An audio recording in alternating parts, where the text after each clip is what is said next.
Hi, welcome back to my Brackish water aquarium where I get all the water out of the river and I'm not using chemicals to keep everything alive. I walk down to an intercoastal waterway down the street and get my water.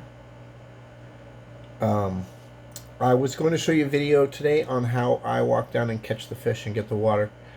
I made a video, but somehow my SD card said no. I have some new fish and I did a water change. I will take you out in the canoe tomorrow and just try and show you how I do this. But I did catch a lot of neat fish. Um, there are some pretty interesting species. I was trying to find a gobie, and here is one right here that's called a blemmy. You see him? And he is pretty happy there. He's already eaten, and he's doing what he does. He's already kind of digging himself a hole in the Florida crushed coral there. And he's a bottom feeder type guy. I wanted one of those, and I got lucky finding him today. Also, I wanted to get some snails, and I got a few. This guy's just starting to come out and flip himself over, but this one is doing great. He is already doing it. I'm not sure what variety of snail this guy is, but he's pretty big, and I wanted him to kind of clean up the glass. And if I can zoom in, you can see this guy. He's starting to come out of his shell, and he's going to mosey along here pretty soon. That was kind of my goal today, was just to get some snails and that goby that they call the blemmy. Um, I have some other fish I have on a list I want to catch out of the river, but these mosquito fish are so hardy and they're doing so well. I really don't have a lot more room for fish, so I was just trying to catch some more bottom feeders and what have you. The crabs do an amazing job at what they do, and so do the shrimp, so I don't mind overcrowding them. I see where the crabs live, and they live in colonies of just thousands of them grouped together.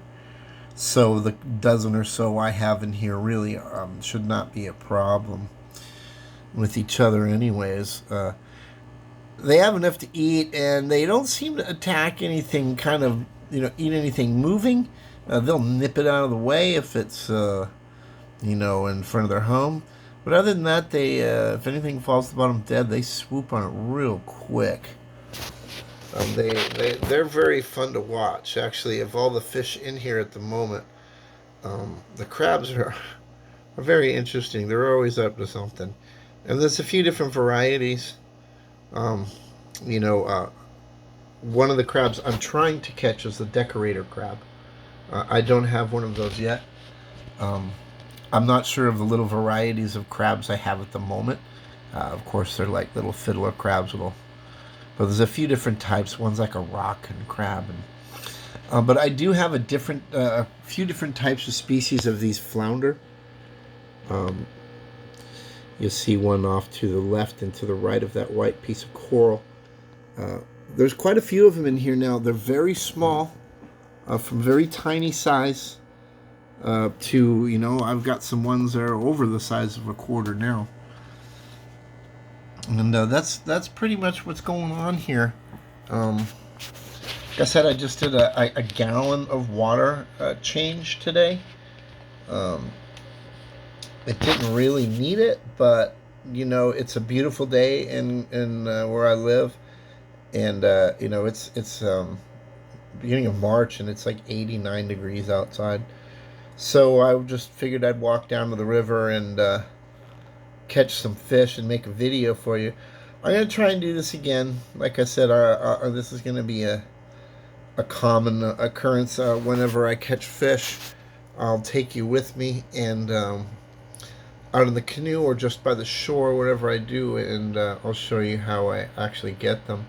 I use just a little net, like a pool sifter net, and I either drag it along the bottom of the sand to get my crabs and the flounders, or I will look for a pod of bait fish and I will try and swoop down on them. But no matter what, you always wind up catching these ghost shrimp. The river is absolutely full of them. We have a few varieties of shrimp in the river. These ones right here are called ghost shrimp. But we have, edible shrimp in the river. People actually go and fish for them and eat them. Or when they run, you can get a 5-gallon bucket of these big edible shrimp in about an hour, which is pretty neat. So there's my fish tank. I'm not going to babble on anymore. I'm just trying to show you the new fish I got in here. The snail, that blemmy. I did catch a couple more pipefish. Um, I did get a couple more little flounders. I'm going to try and keep their numbers down because there already is quite a few of those flounders. Um, I'm going to try and get a couple more of these different gobies we have in the river, these type of blemmies, because they like to make little caves and stuff. I'm also going to try and find a crawfish. They're tough to keep in a tank. If anybody knows, they make a lot of mess and they rip stuff up, and they're always trying to get out and all that. So, please leave a comment and let me know if there's anything you'd like to see me catch in the river, uh, you know, and put in this tank. Obviously, this is just a 10-gallon tank, so it's not like I'm going to go be putting a hammerhead shark in here or anything. All the shark species that are born in the river, even their juveniles are, over a couple inches long, so there's none of that.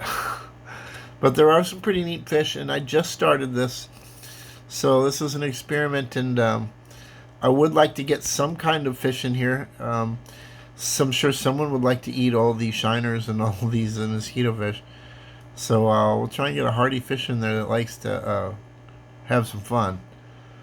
Other than that, these crabs keep me pretty entertained, and so the flounder and these pipefish, they're all pretty groovy. A lot of the crabs are carrying eggs, and I will put out a video the moment they start floating those eggs around the tank, because from what I've seen, it's just like a big cloud of microscopic crabs. It sounds pretty cool. All right, thanks for watching. Please tell your mom and dad about my cool fish tank, and if you see me do anything wrong here, you're like, oh no, dude, that's not gonna work, let me know, because I've never done this before.